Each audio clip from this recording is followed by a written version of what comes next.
Welcome to Coach's Corner for West Tigers TV. I'm your host, Rob Bashara Senior, and I need to say senior tonight because with me on my right is my son, Rob Bashara Jr. How are you? Very well. And over in Queensland, a very happy Adel Haj, whose beloved Logan got up 34-24 today after being down 24-0. Tell us a little bit about that, Coach. Oh, we call the South Logan Magpies, first of all. I called you Logan. Yeah, mate, it's very touchy up here. You got to make sure you get all the name. We were down 24-0 after half an hour, and 34-24 made the bus trip home from Toowoomba a much enjoyable one. Just walked in the door, so ready to unpack everything from last night. All right, boys. Well, look, plenty to chat about tonight. I know we normally go through try-by-try analysis.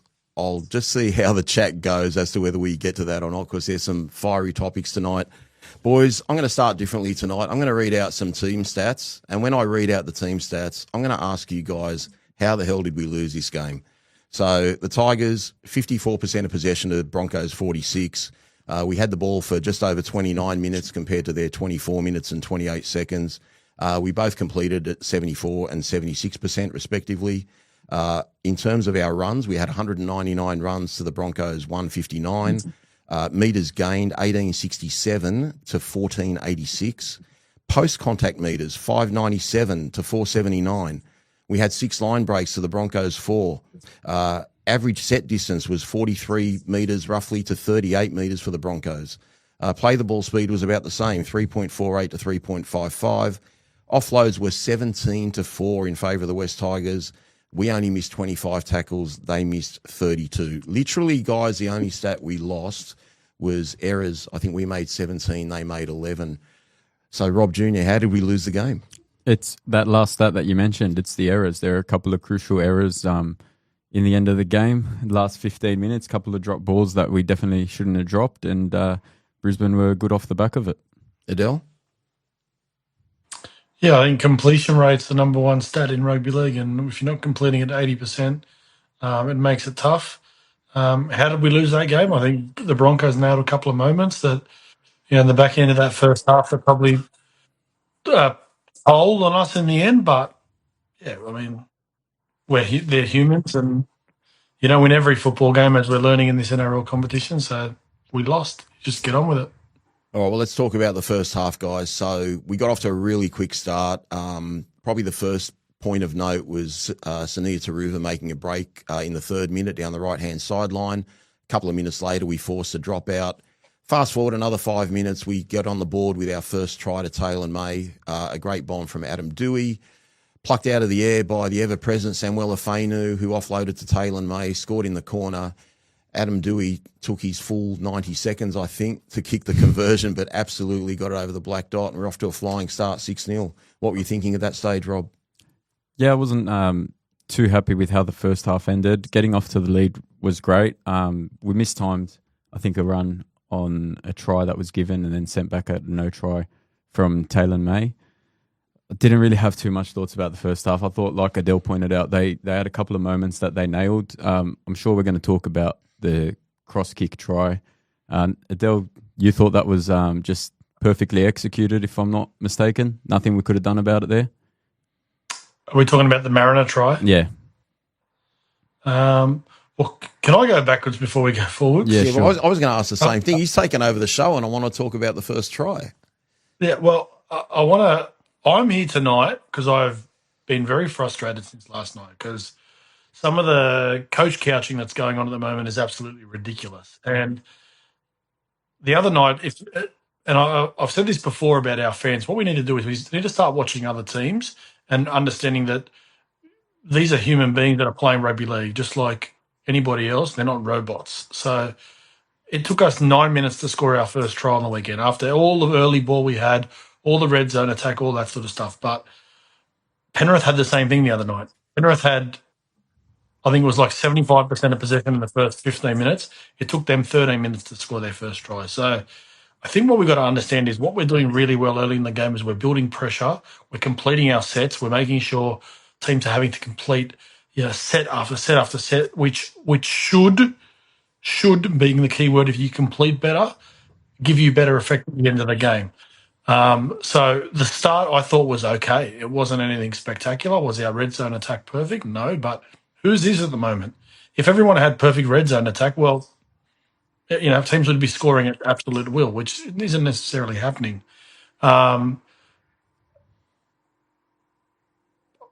Do I go to Rob's point now about the Mariner try, or do you want me to go back, Rob? Because Look, you know what? Robbie Jr. just thrown me. I feel like just throwing all this out the window tonight, because I mean we can talk about a couple of tries, some of the good moments and maybe something from the Broncos that we thought broke down in terms of our defence, but it can get a little bit monotonous talking about the tries week after week after week. I think we've got probably a half-hour discussion about our halves. Yeah.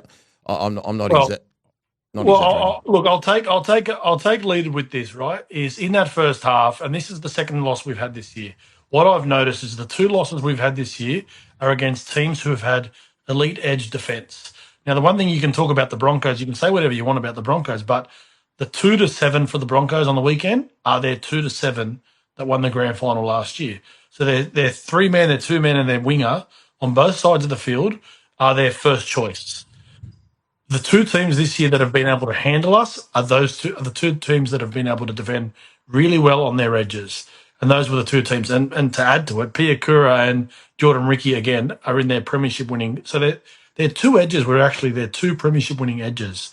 So we talked about this against South, that when we play the shape that we're trying to play against a quality opposition, and this was my rant last week against Newcastle. I thought it was false, some of the shape and some of the stuff that was happening the previous week. But this week, up against a good team who identified what we did, and I think we stuck to it a little bit too much in how we played our shape. I think that caused a lot of the frustration that we're seeing from the outside. But the fact of the matter is, we come up against a very good Brisbane defensive outfit last night on their edges, and they defended us really well. Rob Jr., Adel's in that Broncos system, so I don't want to throw him under the bus here for him to comment on this. I actually don't want him to comment on this. He claims that, both edges are really strong edges. I would actually argue that the Brisbane left edge has been quite poor this year. No, I think their edges are strong, but I think we made their edges look strong. I know Adel talks about we stuck with our shape too much last night. I disagree completely. I feel like we went away from our shape. We made a break in, I think it's 3 minutes in, which you probably had on your I did. Your I run read sheet. it out earlier. So there's a Taruva break. I'm pretty sure the settler happens on the 40-meter mark, and then we shift right. What I like about this is actually digging in a bit to the halves conundrum that you're going to talk about further. But what I don't like about when Luai and AD play together is they play left side and right side of the field. How we set up for them to attack is the settlers taken right in the middle of the field, which I hate dividing the field equally. I understand why teams do it, and Adel, you'll be able to touch on it being a coach, but they do it so that defenses don't know which way we're going to go. We've got attacking weapons on both sides. I find that the West Tigers attack better when we take our settler 10 metres to the left post or 10 metres to the right post and open up 60% or more of the field for both our halves to play on the same side and run our shape from there. You pointed it out in the pod earlier. We basically have 2 5/8s in the half with Luai and AD. The reason they're so good at playing 5'8" is because they both like to attack out wide. When they're getting the ball first man off the ruck, our attack is, I want to just call it what it is, it's dog shit when they get it one off the ruck, and that's what makes Brisbane's edge defence look good. I don't doubt that they have great systems there and that they are a good defensive unit, but when you're taking your settler right in the middle of the field and you're going one pass, shifted off to the halfback and then attack without any shape happening before that, you're not going to fool anyone. It's easier to defend. Adel, thoughts on what Rob's just said? And you're allowed to rip him to shreds tonight, by the way. I want you. Yeah, guys like don't hold back. No. Take the gloves off. No, I think one of the things we don't understand about this all is when we play our shape inside their 20-meter zone, and don't get me wrong, like we've always talked about that we need to be better with it. We need to be a little bit more patient with what they're trying to do. And to me, what they're trying to do is they're trying to build pressure. Watch Penrith. And I know that we're not Penrith, but you can tell we're trying to have a similar type of DNA to what they're doing. If you watch our defence, it's Penrith-like. If you watch our intensity at the moment and our work rate, it's Penrith-like. If you watch our attack, it's Penrith-like. without Nathan Cleary, obviously. The other thing we don't have is we don't have Isaiah Yeo. We've decided, and I think it's fair at the moment, we've decided that we're going to go with basically three middles, front rowers, instead of a link lock, and which means our defence has to kind of be played, Rob Jr., from the middle of the field, unfortunately. Yep. And I think for us at the moment, I disagree with your comment about 258s. I mean, Melbourne have had Jerome Hughes and Cameron Munster in the halves for 10 years, and they're both running Fullbacks. half. They're basically right. And we'll talk about the half situation in a little bit. I just think our attack at the moment, and I've heard it quite a bit about the system they're trying to play, is all about breaking the opposition down and wearing them down. It's not so much about prettiness. And the reality is the pretty structured football teams don't win football games consistently and can't do it in the big games. Your Penrith, your Bulldogs, your Parramatta's, even the Titans, right? The Titans play a pretty shape with their structure. Parramatta do it, Bulldogs do it. But when it comes to big games and winning games at the back end of the year or winning consistently, I actually don't think it works. I think our style of football suits us. The frustrating thing for us is at the moment we can't break down teams inside the 20, which is okay. I know I'm going to go sort of all over the shop at the moment. The problem for us last night was we scored 20 points. 20 points should be enough. We conceded 21. That was our problem. I know what you're saying. I don't think we break teams down properly in the red zone. Like I said, a lot of our bashing in the red zone is done up the middle, which works for us coming out of our half. I think a lot of our bashing needs to be done in like that first third, like that corridor between the sideline and 20 meters in, and then the shift needs to happen. If you're bashing up the middle, and you've got half your players left, half your players right, it's so much easier as a defense to be more well spread. To be more compressed and slide, as opposed to we've taken the settler in 10 meters in from the right sideline. Now we're doing the big shift to the left because that's where you hold your width. And that's it another depends thing. on the speed of the play the ball, Junior. It all depends on the speed of the play the ball. It does, but there's no purpose in how we're bashing. Like I'm saying, if we're doing a couple of let's give an example, right? Taylor May takes a hit up, for example, once we're in the red zone. All right, let's pretend we've gotten a penalty, kicked for touch. Taylor May's taken the first hit up at left centre.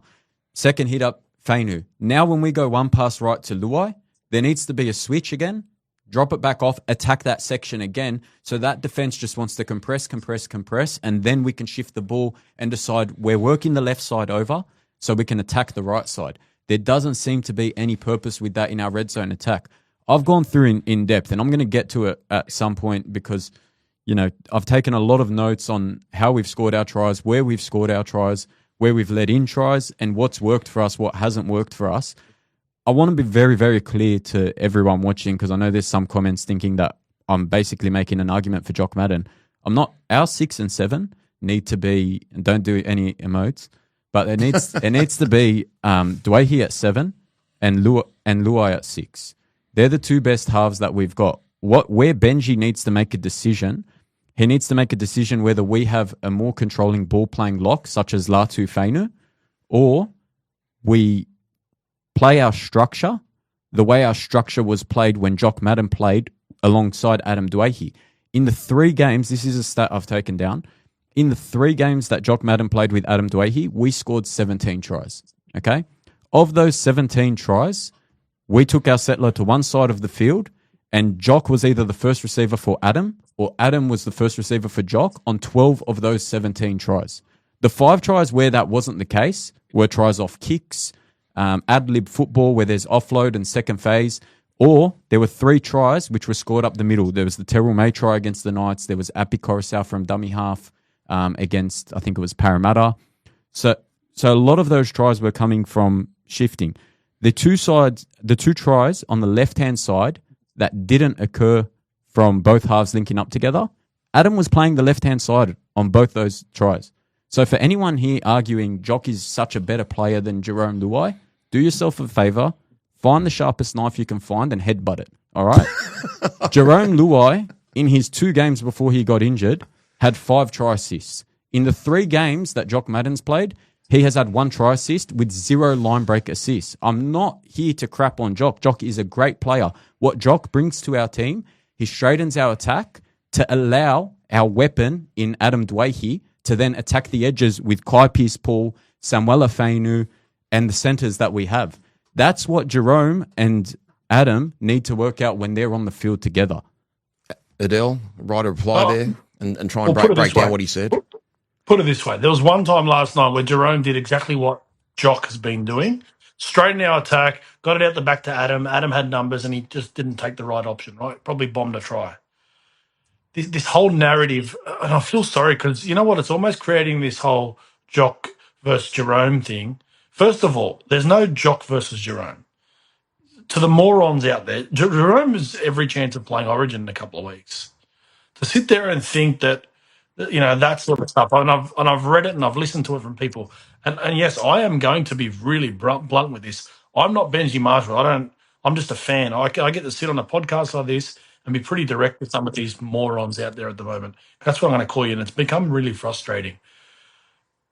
Some of them are even attacking Jerome personally about him, and I think it's a personal thing. I think people don't like Jerome. I think that it's all about the personal component of it. Let's flip it for a little bit. Let's take away our defense, our attack. What did, and not talk about what Jerome didn't do last night. What did he do last night?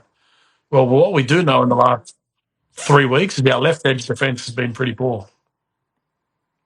You know what we did do? We'd shore up that left side last night. Besides the kicking behind Macassini and Macassini's error, we'll touch on him them a little bit later. There was no threat to our right edge last night at all in regards to shape. Left edge. A lot of that, our left edge, sorry. Yep. A lot of that usually starts from Jerome and Jerome's leadership and Jerome's IQ. And obviously Taylor being there made a big benefit. Again, Rob Junior just threw out some numbers there.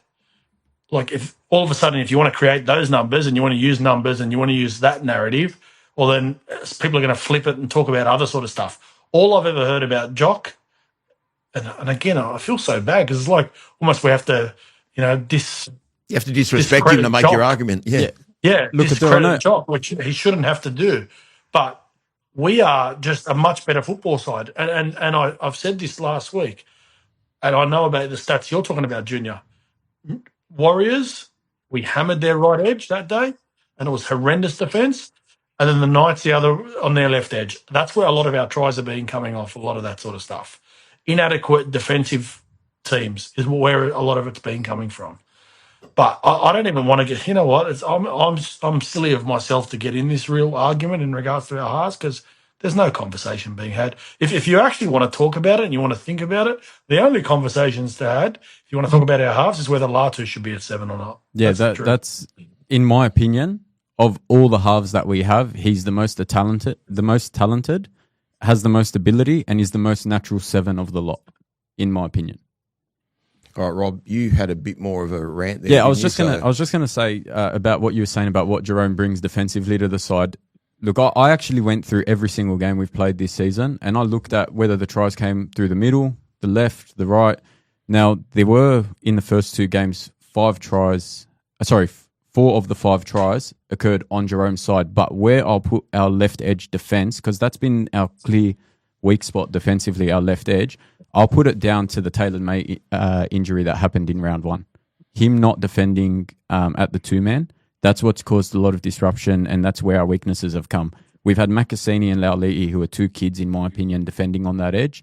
There were the tries I went through, other than the great Jai Gray try on Luai off the scrum, all those, in my opinion, and I'm sure you'll agree, Adel, they were the fault of Laulii's defensive reads or Macassini's defensive reads.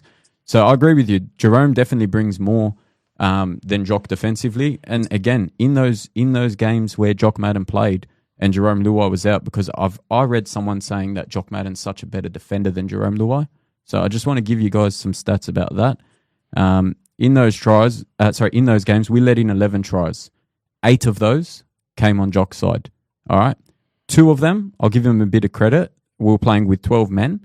Of one of those 2 tries, he could have put someone over the sideline, and he didn't. If Jerome Luai had have missed that tackle, all you couch coaches would have been saying he gets paid $1.2 million and he missed a simple one-on-one tackle, blah, blah, blah. 3 of those tries came up our middle. There was 0 tries in those 3 games on our right side. I know you wanted to talk about some of Adam's defensive reads yesterday. I saw one defensive read where No, he got it I wrong. don't. You know what, Junior? I actually am going to stop us.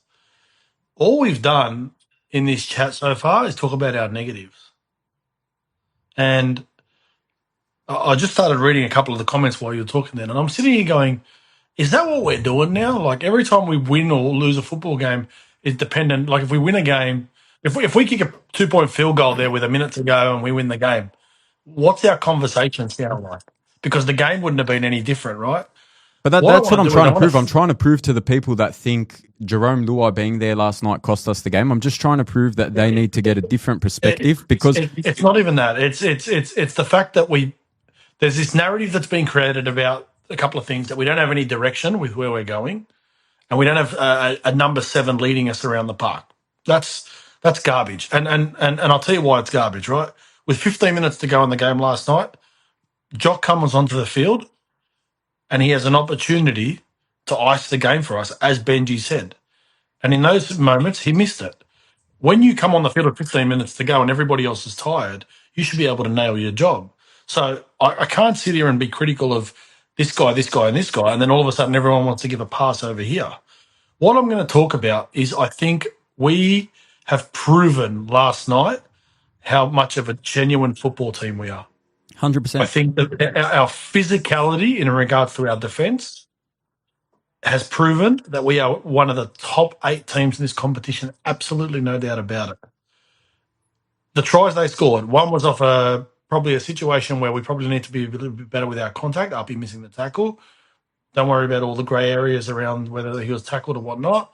A bit of second phase, and it was a weird type of second phase. It was a weird type of second phase. It was weird because he was normal offload. tackled. Yeah, Bro, he was tackled. Sorry. Like, I know we're not blaming refs, but it's a tackle. Absolutely right. But and then all of a sudden, like it was almost like we weren't expecting the play to come because, as you said, it looked like it was tackled, and then they basically just pull their pants down in the corner. The Adam Reynolds one, it's a bad pass. He picks it up, and to be honest, that's a low percentage play from Reynolds. And if it's anyone else, he has to nail that kick. It's got to be perfect on the money. Mariner on the run, catching it on the run with momentum. It's got to be absolute perfect kick. Not many people can do that. So again, you sort of sit there and you tip your hat off to him coming up with a play like that. And then the Tolty one, that's where I probably, a little bit disappointed with our inside D there, and Sione's got to make that tackle. But then if you flip it and we worry about our attack, what was their attack like? They didn't beat us with shape. They didn't beat us with structure. They didn't beat us with any of that sort of stuff. So you sit there and again, and we're talking about edges that have their grand final winning team. They couldn't break us down defensively. All right, I got a few things to say here first. All right, firstly, I don't want anyone to headbutt the knife. Okay, we're taking a disclaimer there. We're taking this disclaimer on calling you morons and couch potatoes because we're all couch potatoes here. Trust me, we're just fans as well. Adel, I'm gonna call you out on the. I know the tries didn't come from block shapes, okay, but the cross kick from Reynolds to Mariner, which was put on us last time we played at Campbelltown as well, by the way. So we really weren't aware of that. The play before that, before Ezra throws the ball along the ground, I think it was Piakora makes a break off some block shape, okay, and hands it to someone before he gets tackled. So they did catch us out with block shape to actually get a result.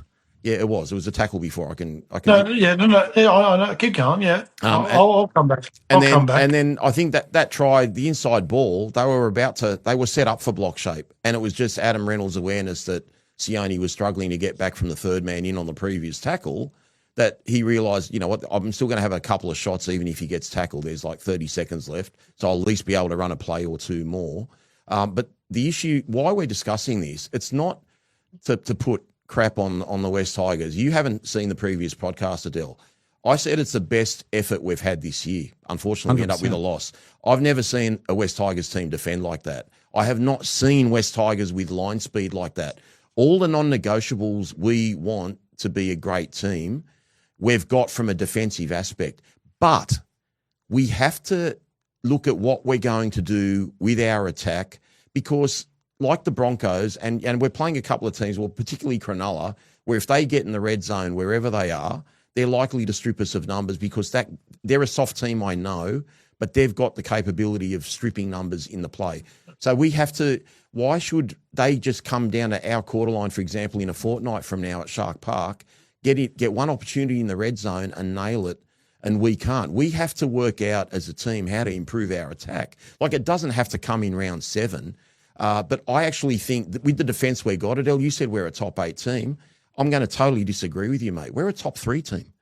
Our defence is top 3. And I laughed at when you said, a month ago, the Warriors haven't played a pack like ours. I laughed. And if I was in a coma the last 3 months and you told me Alex Twal should probably get picked for Origin and he's doing offloads and he's doing second phase and he's arguably our best forward all year, I would laugh at you. Unless I saw the video, I would not believe you. Like, we are a bloody good football team, but we're not going to get to the next level until we improve that attack. So that's why we have to discuss the halfback situation, because you've got to look at, out of those 4 halves, who can take us to a premiership. We know Jerome can.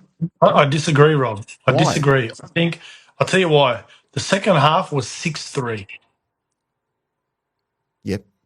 Meaning That what? was the scoreline. Yep. Meaning that in this modern day, with a team like that, who I've already said, and I know everyone wants to talk about who wasn't there, but let's talk about who was there for them, right? Pretty much both their edges were there.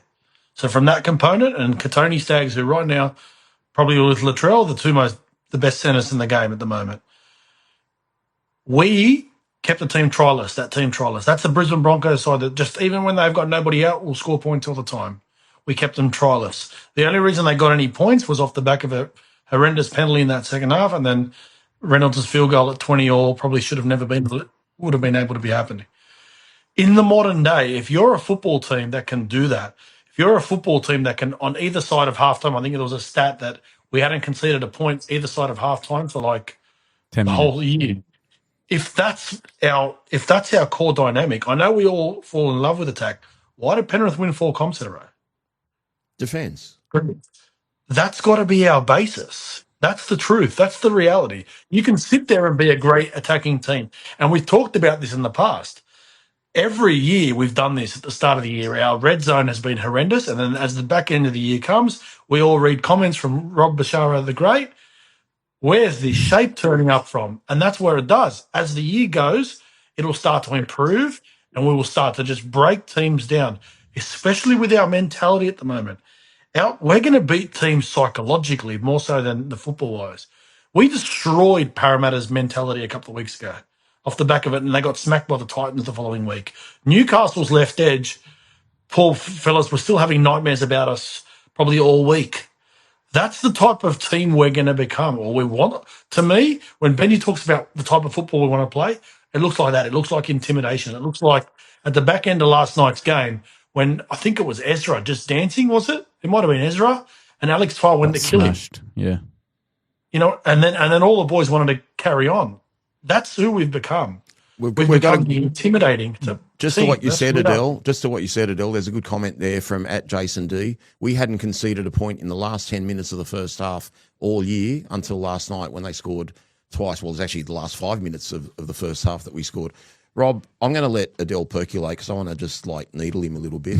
He said that second half was only 6-3. I'm going to say it was only 6-3 because we dominated field position. Couldn't score. Okay, so Brisbane couldn't get down the other end, and then our attack is impotent. We couldn't score. Yeah, I kind of agree with that point. I think everyone's going to be a little bit confused with where my frustrations are, right? My frustrations, like I said, are that people are jumping off the Tiger bandwagon straight away and going back to their old ways. They shouldn't be doing that. And they definitely shouldn't be doing that. Look, top 4 teams and top 8 teams, they lose games that they shouldn't lose. Penrith just lost to the Bulldogs, and the Bulldogs just got slaughtered by the Eels. And not just the Parramatta Eels, the Parramatta Eels reserve grade team. All right, so teams will lose games that they shouldn't have lost. And that's what happened to us last night. We lost the game that we probably shouldn't have lost. There's no reason to hit the panic button. In my opinion, we'll still beat the Raiders by 20, pending the team list part. But yeah, I'm just frustrated with the fans that, the comments like Jerome comes back and it's back to our usual ways and, this team's going nowhere, all finals hopes are gone, all because we lost one game. We're 4-2. We can lose the next 3 or 4 games. I don't care. It's not going to determine our season. What is going to determine our season is, like Adel said, the defensive effort that we put in each week and the fact that we're trying to play for 80 minutes, which we haven't done in previous years. Someone pointed it out watching the previous pod. We're probably the only NRL team this year that hasn't had a terrible performance where we've been beaten by, like I said, we lost by 4 to South Sydney, and we had 2 key injuries for the last 20 minutes of those games, both our halves, and we were playing without our centre, and we lost by 1 last night. I understand they were missing Reece Walsh and Ben Hunt and Carrigan, but like Adel said, they still had Staggs, they still had Mam, they still had Reynolds, they still had Ricky, they had Piakora. Xavier Willison looked like the best forward in the world last night. They still had a great team. I'm just frustrated with how everyone's carrying on about why we're not going to make finals. Or I'm telling you now, we're still a top. That's the majority of them, but Adele. Like this happens every year. Like you win a game and then you lose a game, and I call them the sleepers. And me and Rob have talked about it. Some of these people that just appear when we lose games, you can just see comments. I'm sitting there going, who are these morons? They're not all negative comments. So I agree with most of what you said there, Rob. I'm not going to agree with you about the Parramatta Canterbury game, and I'll explain why. Pre-game, Canterbury should have won that. I haven't looked at the stats of the game, but I guarantee if I look at the stats of the game, Parramatta dominated most of the stats. We played last night against the Broncos, and we won almost every stat. What my concern is in the future is it's not even a concern. It's actually a really good thing. So Adele wants me to be positive. I'm going to be positive. Adele, we're going to win the battle next week against Canberra at Leichhardt. We're going to be the more dominant team. We're going to have the field position. We're going to control possession better. We're going to look like we should be winning all game, but I'm still not confident we're going to score the most points by the end of the game. They might ice a couple of opportunities and we can't. I believe we're going to win a lot of stats for a lot of the year because we've trained so hard. We've got a strong work ethic. We've got certain systems we adhere to. I think the final piece to make us an actual top 4 team all round, red zone attack. You start nailing that red zone attack, and we need to find the right combination. And we will. I'm going to straight away rebuttal you, Rob. Canterbury's 52 to 48% possession today. Parramatta completed at 82% to Canterbury 75%. That's the key. There's only two. Okay, give me the total meters. Give me the offloads. We won every stats. I will. Hang on a sec. There's no way they could have won all the stats when they've lost by 20 points. Bulldogs, 1550 to 1440. What else do you want? Missed tackles. Parramatta had 37 to Bulldogs 33. I have to go to my phone. I have to rebut here. Average set, 37 metres Bulldogs, 32 Parramatta. Play the ball speed, 3.5 Bulldogs, 3.47 Parramatta. I'll keep going down. Let's go. Effective tackle, 87% Bulldogs, 85% Parramatta. What else do you want? Errors. Bulldogs 13, Parramatta 10. I'm going to stop you, Adel. I'm going to stop you because I'm going to make a really good point here. This is why Dad's point about our red zone attack needs to be better because the Bulldogs are one of the better defensive sides in the comp. And if you struggle to score points, you will lose to teams like Parramatta when they show up and you beat them on every single stat on the sheet and they still end up winning the game. I'm not saying we're going to lose by 20 the way the Bulldogs did to Parramatta. Yeah, but we've got much better attack than the Bulldogs. 100%, but I'm just, my frustration as well is why can't we be such a good defensive side like we are and also get our red zone attack right? Why do we have to sacrifice defense? You can't have it both ways. Why not?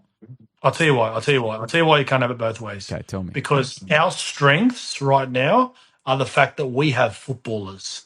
And what I mean by that is Adam is a fullback. In attack, Adam is a fullback. Adam is, you know what? I compare Adam now to James Tedesco. You know how Tedesco is always sitting on both sides of the ruck and he's just always, and he's carrying, and he's so dangerous? That's Adam. Like Rob said before, Melbourne played with 2 fullbacks basically in the half. Jerome, I think Jerome needs to unlock his own shackles. I think he's being a little bit too unselfish at the moment. Yep. And I think that, that'll come, especially, he's just come back from, injury and whatnot, and he's watched the team and he didn't want to sort of go out there and try too hard, I'd say. But when you talk about class, when you talk about expectation, when you talk about the pressure, when you talk about the big moments, he'll turn up. Then you got blokes like Samuel and KPP. They're targets. Taylor, target. Stafford Toll will come back. I promise you. Just watching him around the sheds last night, there's no way he's disconnected from the group. There's a plan with him. He'll come back. Hamas is a kid. At some stage, when he starts to understand the ins and outs of week in, week out football, he's going to be fine. We got Tino, who's an opportunity of playing if Hamas is not playing. Target. And then we've got our fullback, who is getting better and better every single week. We're going to talk about 3-2-1s later. He was in my top 3 yesterday. He was so dangerous for us. So We're a football team. We're not so much a team that's built with little pieces and we've got to have each and every bloke running the right lines and doing this and doing that. We can ad lib. We can do whatever we need to. We can play the style. If the game gets ugly, we're going to be able to handle it. We're going to throw offloads. We're going to capitalise. We're going to throw an offload and give it to Jareem, who's going to bounce on the outside and throw a flick pass back to Adam. Other teams can't. The Bulldogs can't do that. No, I agree. Difference between us and them. I'll be honest, people are going to laugh at me probably in the comments. I feel like we're the best team in the comp outside of Penrith. I genuinely believe that. I feel like we're the most threatening team in the comp outside of Penrith. I'm not talking about because of our attack. I say that on the back of our defence and our physicality.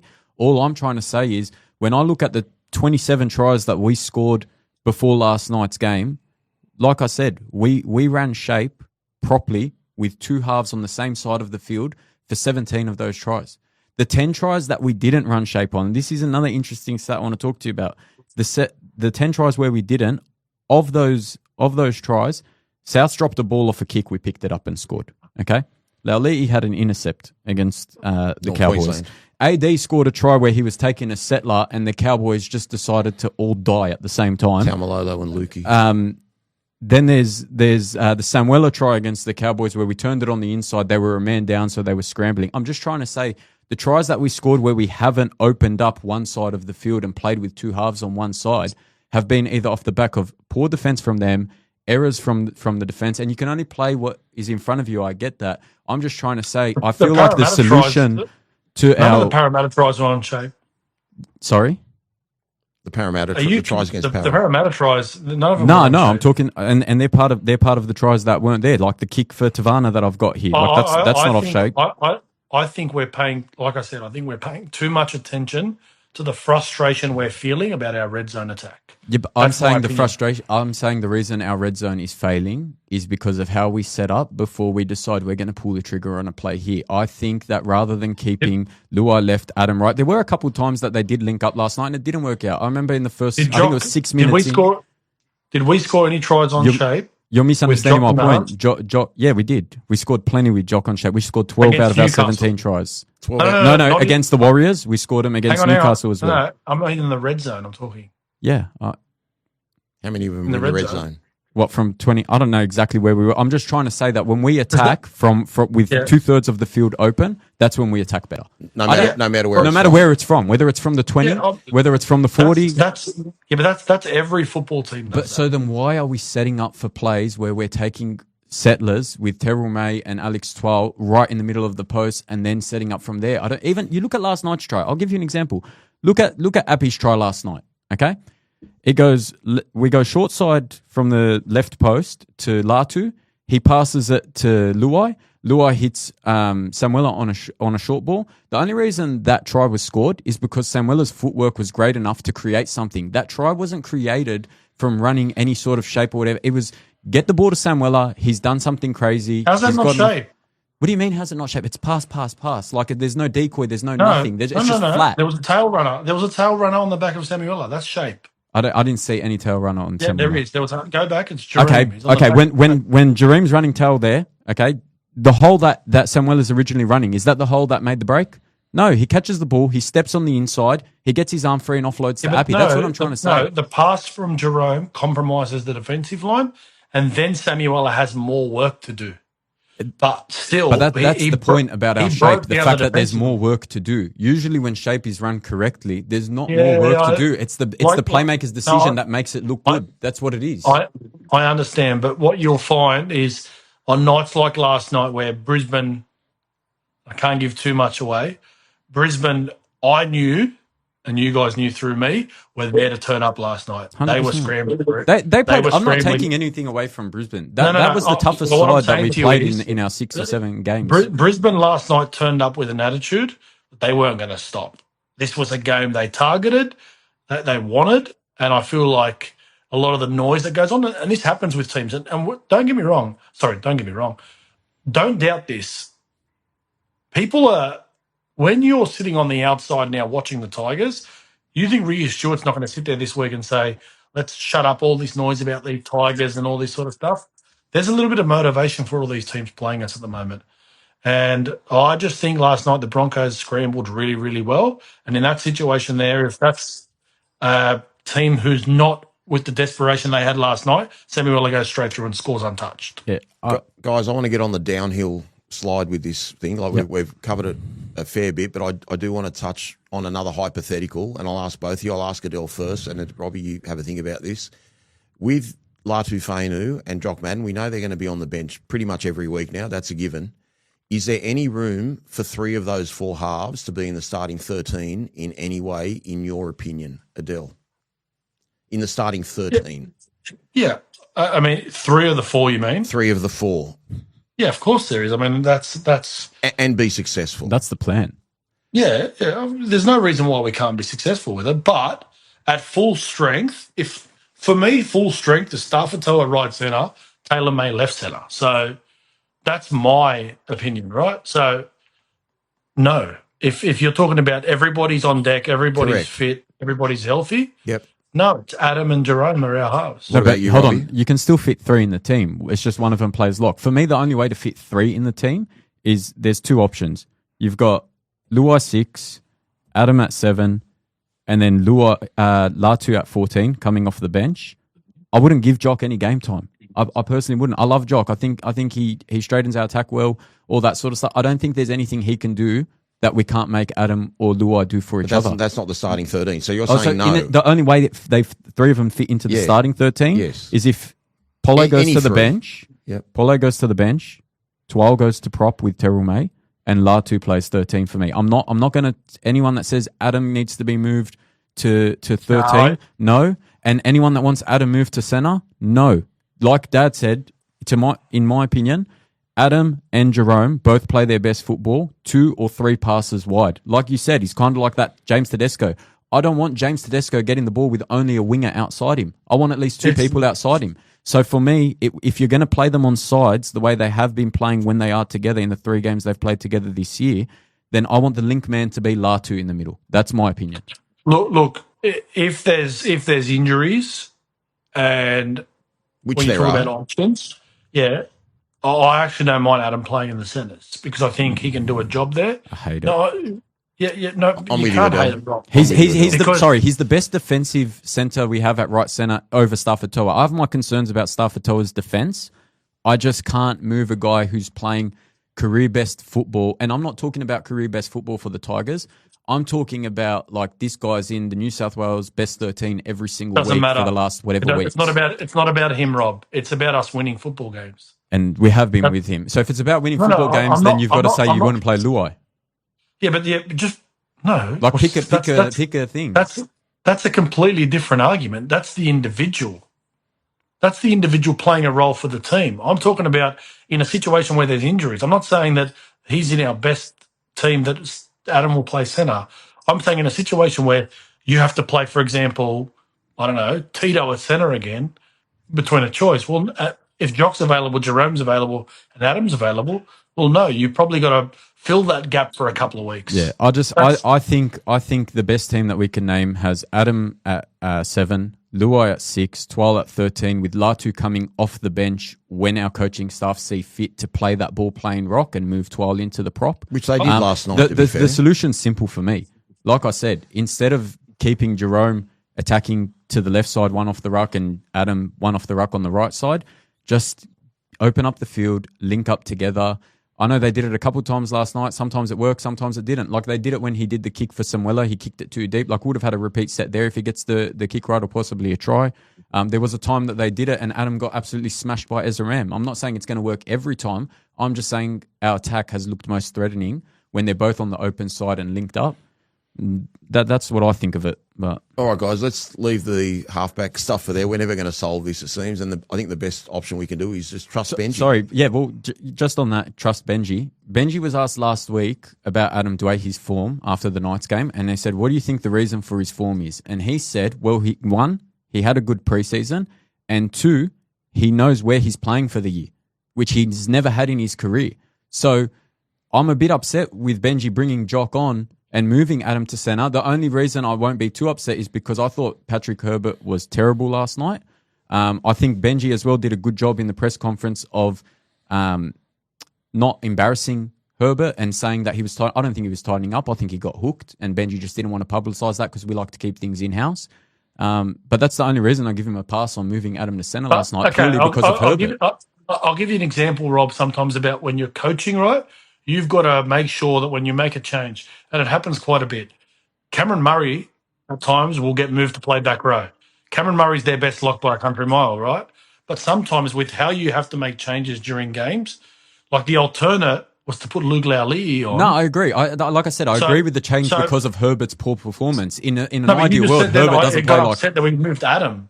Well, when you talk about icing a game, I feel like if Adam had been in the halves there and he was the one that was in control of the game with Adam the 7 was. on his back, no, he was 3 passes wide, passing it to Macassini, who tried to run over Staggs and got absolutely embarrassed. All right, can I intervene Yeah. there, guys? Can I intervene? Adele, I want your thoughts on Herbert and before I say this, I'm not trying to influence you, but I'm actually with Benji here. I would have hooked Herbert. He did that 6 again just 100%. before halftime, and he went for an intercept. He went for 2 for the ball. Yeah, he went for He 2. went One for before 2 halftime intercepts. and one after halftime. Yeah, but the it's one lazy. but the one in the second half was a try. I don't think it was a forward pass. Yeah, Lucky it's for us, it got called back. I just think he took the soft top. Look, and let's be fair to Herbert. Can't say he had a bad game. We're saying about other players, Macassini, he had bad moments. Herbert had bad moments. He did some great things. He did that hit. He did that hit with Coruscant. Sorry, I'm only laughing because I said Brent Naden had bad moments last year and I got roasted for it. Because you're right, but Anyway, that's off topic. His bad moments, Naden, were from minute 1 to No, minute no. 79. That was Yeah, okay. with the try in there. Yeah, with the try in between Anyway, somehow. look, I don't know. It's hard to criticise Macassini because everyone's saying, oh, he's only 18, But get on to 19. Herbert first. Get on to Herbert first. Well, Herbert, yeah, 100% I would have hooked him. Okay, He but do you should have him there next week? No chance. Adel. But I said that 2 weeks ago to Adel. Adele, would you have Herbert there next week? No. I said my ideal 4, if Toa was available originally, was Buller 1. You got Taruva and Macassini on the wings, and then Toa and May at centre. Last night, I thought Macassini had the best half of footy in his first grade career in the first half. And then I thought in the second half he was absolutely rubbish. Those errors were Z grade. I saw someone say, oh, but why did Buller pass the ball? Well, the set before, Buller hurt his shoulder. So he's probably worried about running into 3 defenders and hurting his shoulder. He did the right thing. The guy's got to catch the ball. Last week, Gerard Skelton threw him an average pass. People were saying, oh, it was a bad pass, that's why I dropped it. Catch the ball. If that was Luke Laulii, anyone else would have crucified him. I think Laulii offers more in yardage meters than Macassini. I don't think we've had a good chance to see Macassini as a winger to see his defensive reads yet. He probably hasn't had enough time. For me, if Tino's available, Tino comes in onto the wing for Macassini and Toa comes in for Herbert. Adele, let's talk about this. So everyone, that is reasonable would definitely have had Taylor and May left centre, Macassini left wing pre-game. No doubt about it. I think it's a tough one for Benji to handle because he's got to worry about Macassini's confidence. But if Benji's being true to standards, if he can handle it in the right way, Macassini shouldn't be there as a winger next week because he did make some clangers. If we're going to hold Skelton to levels and we're going to hold Luke to levels, like Rob said, if Luke had that game, I'd be saying ship him off to Perth now if he did what he did in the second half because we can't afford simple errors like that, a straight-out kick, a simple knock-on. We were ready to knock the Broncos over and that led them back into the game with about 15 minutes left. So how would you handle the Macassini situation? Do we keep him on the wing? Do we maybe put him back in the centre and bring someone up? I am going to say one thing, Rob. Right now, for me, Tino is first reserve on the wings. You've got Taruva and Macassini. And if Macassini goes, Tino competes on everything, like you said. And I loved what he's given in 2 games. So I put him above Luke. But I don't think Tino's been tested to the extent that Laulii got tested I agree with defensively. that. So I don't think we've seen that yet. Adele, I'll let you answer. Sorry about it. But my issues with Macassini have been from the second round this year. I've said that he's got his timing wrong on a lot of lines and a lot of runs. And there was times that in the first 2 games where Jerome blew up at him because of it. I can show you because you're next to me, but you can swipe to the next photo. Like there's 2 times where he's holding Taylor May's hand when he shouldn't be holding his hand. Like they're scoring opportunities if he's positioned correctly as a winger. But this is what I call video gaming at the moment. What I mean by that is we're sitting here Wanting him and yeah. You know what I mean? Like, look, I'm just saying he's not experienced enough. Like I would just prefer a winger. I'll answer it like this, Rob. You don't need to be a rocket scientist to understand that those 2 errors that he made weren't good enough. But what I'm going to highlight to him and it probably tells me a lot about the kid, is a couple of minutes after that, he made 2 errors. They put another high kick at him in the in goal, and he leapt above Mariner and took the bomb. And he ran out for the 7 tackle set to take the quick tap. Okay, And then he tapped it in the wrong spot, 5 metres over. Yeah. Rob Bashara Jr., stop being Rob Bashara. Settle Oh, down. no, I'm joking around. Okay, so automatically for me, that's where I understand who that kid is in that moment. To me, it's very, very simple. It's conversations with him, how he's feeling. And if he's not playing first grade, you're giving him a rest. I agree. I think he's You're not- battered. I think he's you're not- absolutely bruised and Well, battered. The key word there, and this is you, Rob Jr., and everybody out there, the moment we think, that's why it's important we leave it to Benji, right? Yeah. And the coaching staff, they'll have the conversations, they'll understand, they will know. They won't think like us, they will know, and then they'll make the decision. And what we'll do is we'll turn up at Leichhardt to support them. Tino at some stage is going to do some errors. 100%. And then all of a sudden he's going to not be the flavour of the day. It's just a part and parcel of coming into first grade. Some of the greatest players of all time have had clangers early on in their career. What you do is I was about to swear then, you just take it on board and you just move on. It's very, very simple. To me, if I'm in Benji's position, which he's a lot better than me, you're grabbing the kid, you're saying, how do you feel at the moment? Do you feel like you need a week off? He'll answer honestly. I'm a bit bad at these kids. They're pretty honest. They're open with you, and clubs do a good job to open up or create an open space that they can always have these conversations. It's a different type of standard, Rob, for me, for Skelton to Luke to Hamasi, because Luke and Hamasi are still kids. Jarrell's older. He's still an older player. He's probably expected to be a little bit different. Plus, a lot of the stuff that Skelton does is more around systems. It's like the Patrick Herbert stuff, right? It's breaking system. It's a job that you've got to be able to do. That's a kid error, the Macassini stuff, the 2 drop balls. But then his ability to be able to catch that last one, to me, builds that little bit of confidence. But you know what? My message to everybody is the same. I mean, we can have our opinions. You know, most people can have wrong opinions. Including me. The truth is, there's only one opinion that matters, and that's our coaches. And look, this is just good discussion. We're not I'm not crucifying people or anything like that. Just so you know, like what I'd do with Macassini, like I agree with Adel 100% there. I'd leave it up to Benji to have that discussion with Macassini and take his answer honestly and go from there. I think Macassini, out of all the outside backs that we have, if he stays in rugby league his entire career, he'll have 10 times a career than our next best outside back, in my opinion. The kid is special. I'm not saying he's overhyped or anything like that. I've seen like those errors last night. Everyone knows it. Call a spade a spade. It's costly. And to Adele's point, he's right. You've got to kind of judge Skelton a little bit different because of the experience Skelton has compared to Macassini. You know, so I'm not saying I'd drop him. To be honest, I think it's perfect that we've got a short turnaround and that we're playing at Leichhardt. I'd prefer to keep him on the left wing. I think it's a perfect environment. Bring Toa in for Herbert, hopefully, if he's fit enough. Bring him in, Leichhardt crowd, get behind him. I still think we're going to beat the Raiders 20+. But all right, so your best back line, Adel, is having Toa at right centre, and pretty much the back line we had last night, and just put Toa for Herbert.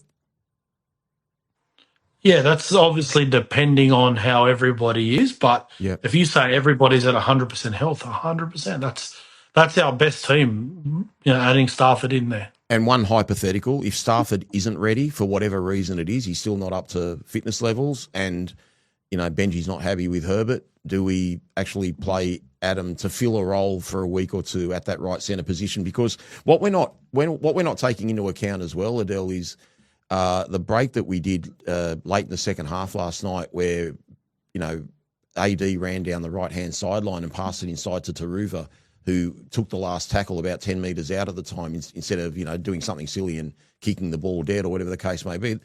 Adam's effectively in the right centre position there. Like, I think Adam can do a job if need be to plug a hole. If we're not going to score many points anyway, we don't want to leak points. So if Toa wasn't available, would you consider Adam at right centre? It depends on if Tino's available. If Tino's available, I bring Tino into the right wing and I put Tito back at centre. Okay. Because I think they did a good enough job previously. Yep. And I leave Adam at 7. But again, it's like these are, and I know this is the whole point of this podcast, like having opinions and hypotheticals and all that sort of stuff. But from my perspective, I think when I come onto these podcasts and do it with you boys, my thing is to give perspective, not so much to give opinion. Yeah. And perspective for me in this situation is, I agree with what Rob Jr. just said then. I love the fact that we got a short turnaround, but it's almost, rightio, let's assess what we've got at the moment. Let's look at what Canberra's going to come with this week, and then let's figure out who fits the pieces of the puzzle that we need this week. And a lot of that's going to come down to injuries. I mean, we don't know how serious Tino's injury is. We don't know about Stafford and what his situation is. We don't even know. Adam at one stage was a bit lame last night. So there's all that sort of stuff that we sort of don't know about. But from a hypothetical perspective, as long as Stafford's good to go, it'll be Stafford at right centre for me. But I think it is important too. And look, you guys, I threw up the hypothetical of I don't think Canterbury won the stats against Para, what have you. But we dominated stats and we lost. I'm just concerned as someone. I fell for the team last night. I didn't give us stuff that like we lost for me or for you or for Adel or for any of the fans out there. I just thought, how can you have such an unbelievable physical effort and lose a game like that, guys? I want to touch on something else that was rather important. The use of the captain's challenge wrongly after we'd used it correctly earlier when I think Alex Twal dropped a ball right in front of the post. We did win that challenge, but unfortunately we lost the challenge later when I think Taylor May jumped up for the ball, and it might have been Samuela that said to challenge. Yeah, it was. Adel, I want to know your thoughts on that. And it's easy being captain obvious after the game, but all it was going to do was give us a last tackle roughly 40 metres out if we won the challenge. It wasn't even going to give us a repeat set. It wasn't going to be the difference between scoring a try or not.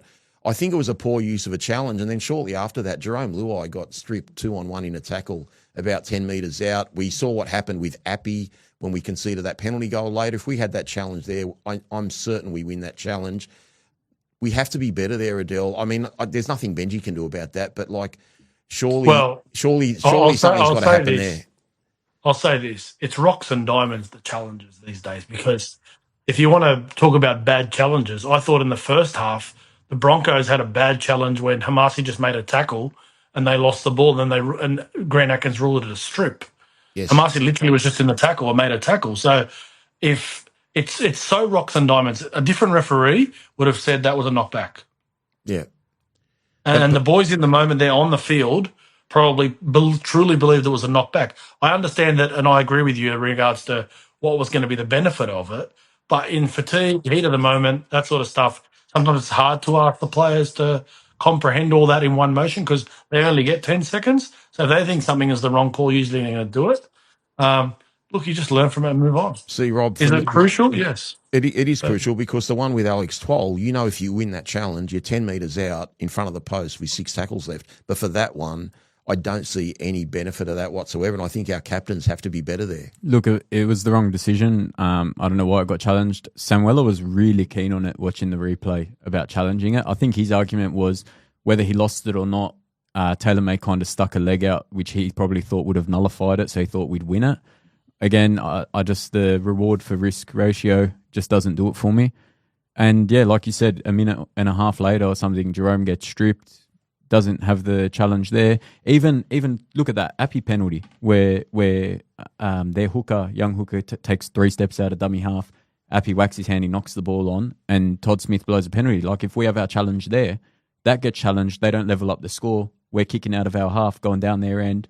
It never gets to the point where Makasini drops the bombs because of it. Like it changes the game. Use of the challenge is so important. Put it this way: my theory on a captain's challenge is if it's in attack in their end of the field, unless we're behind with 10 minutes to go, don't challenge. That's my theory. The thing is, because last week I feel against, like all you got to do is defend the next set, and it doesn't really matter. My only time that's my theory around captain's challenges. Only use them in your own half, and if you think that you're not going to have the football off the back of it, so you're going to give them a good field position. I think it was KPP last week asked Appy for a challenge where he felt the ball got stripped with more than one in the tackle, and we chose not to challenge that on the back of KPP saying challenge it, and he was the one that was in the tackle, and we were smart enough to, no, let's just preserve it anyway, just in case there's not a clear angle or whatever. And then Samuela asking for a challenge on a play that Taylor May knocked the ball on, like that just made no sense to me. Adel, it's probably from hanging around you too much, but you've got me sort of on your side now in terms of the referees. Like, obviously, we've won 4 out of 6 games, so I'm probably in a better mood than most years. But I really don't care about what the referees decide. I'm expecting bad decisions every week. I just think if you do the right things, you're good enough to overcome them. I hope we don't get a howler on Thursday night now that I've said that, but I just really believe if we just look after what we do, if we attack better, keep the defence and the line speed that we're doing, which is very hard to maintain every week. That was a Herculean performance last night. But if we just fix that attack up, I don't care what the refs do. You got to find a way to nullify good and bad decisions. I mean, that's just the reality of it. And if you're going to worry about it, you're just not going to be a serious football team. That's the truth. All right, boys, we're getting close to the end. We've got to touch on a couple of things. I want your 3-2-1s. Adel, I'm going to go to you first. Your 3-2-1, and give me your reasons why. Terrell Mayer got my 3 points. I thought he took it personal last night. Was it last night? Yes, it was last night. It was last night. And I thought the way he carried the football for us all game was just absolutely brilliant. I gave Jareem Buller 2 points.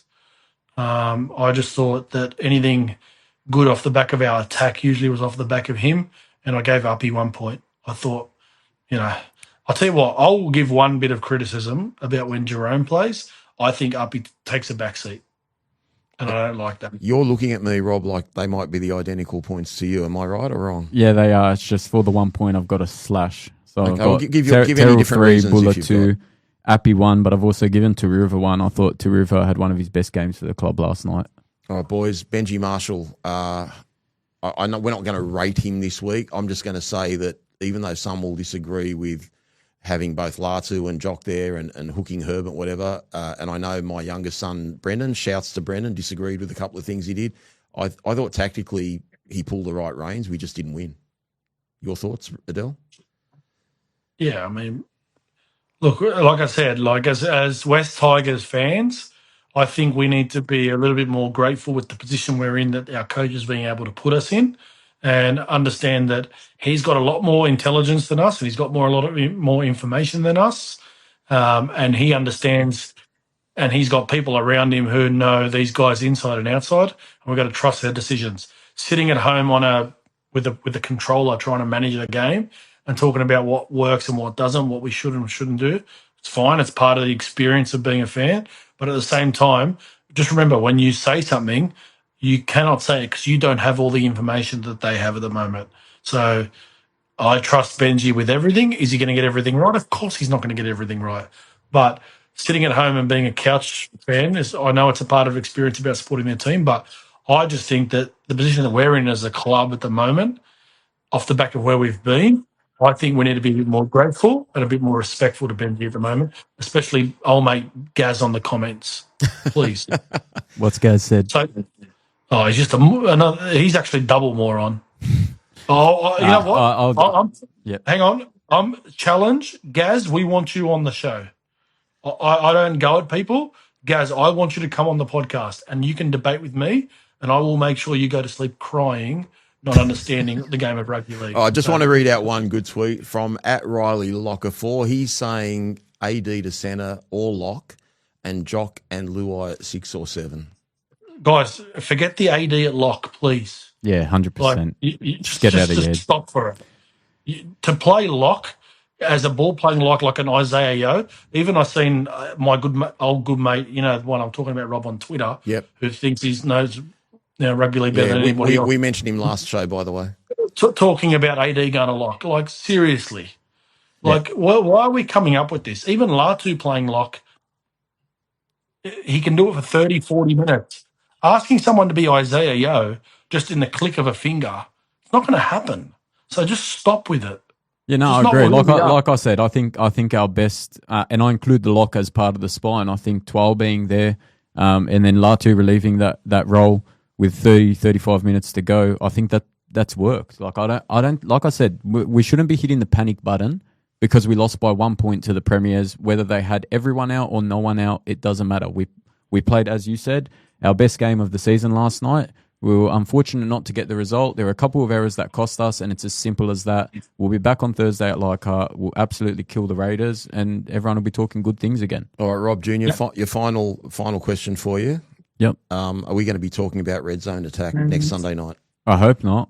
Adel, are we going to be talking red zone attack next Sunday night because we struggled against the Raiders? Yes or no?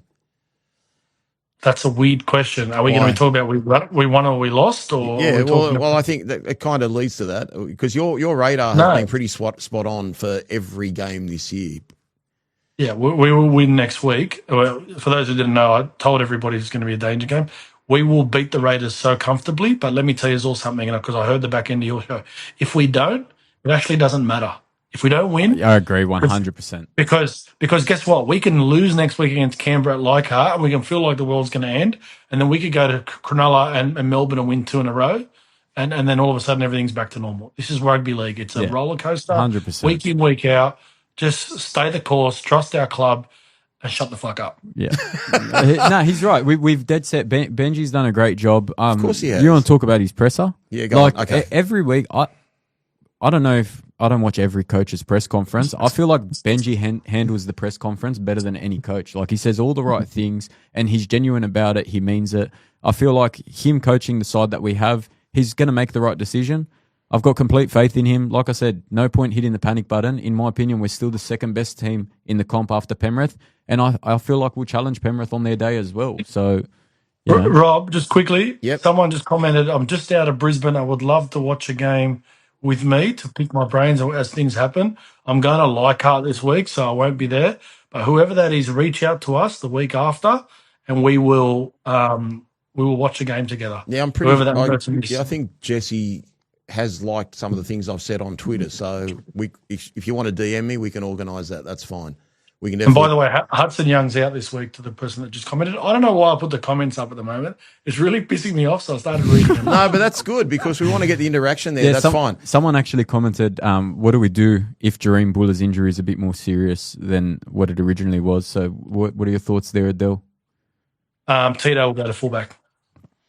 All right, Rob. Anything else to add, mate? I mean, I should have got Daniel to give me some popcorn and that and just, have a Diet Coke. I always love a good debate with Adel. I don't think my opinions are always right. They're just my opinions. Like you said, I've got no experience. I'm sure I've seen some people in the comment. My experience goes as far as Representative Oztag. That's it. I'm not a rugby league guru. Brag. But Adel definitely knows more than me. I'm just pointing out what I see. More. At the end of the day, you're a Brashara and your blood is West Tigers. I love this club more than anything in the world. Like that. Well, not anything in the world. I love my family more than anything. Marissa just heard that. Yes, my wife's watching. But no, like she saw last night how frustrated I was to lose. But in saying that, whether we had have won by if we had have won by a point, I still would have said the same things about our attack. It's just my opinion. It's just what I see. Who am I? I'm nobody. I'm just a bloke that does a podcast with his dad and some mates. But yeah. All right, guys. Thanks for joining us both here. Adel, thank you so much. I know that was a bit of a late rush and you just made it in time. So thanks again for joining us as you do. Look forward to seeing you at Leichhardt on Thursday. Rob Jr., thanks for everything you've given the show tonight. You've definitely made it more exciting. I don't need to do a run sheet anymore. You can handle all that. Just a few thank you, guys. I want to thank especially Steve and Gary. They invited me to the Ambush event. It was an absolutely wonderful occasion. It was absolutely chock-a-block at the Sherwood. We had a great time there, and I look forward to the next event that the Ambush have. With our shows coming up this week, Tuesday we've got the preview show live at 5 o'clock. As usual, Eddie will be hosting that. I'm not sure who's going to be available. Eddie, Adel, are you going to be around Tuesday? Are you available or not? No, because of time zones now, we start actually when you guys start. Training starts on a Tuesday night, so unfortunately, I can't do preview shows at the moment. All right, we'll get some tip sheets from you. West Tigers Life on Wednesday night, don't miss that, and Thursday night for their second show. And again, congratulations to Kelly and Rachel on an outstanding show. Not only an outstanding show, but an outstanding response from all you viewers and listeners.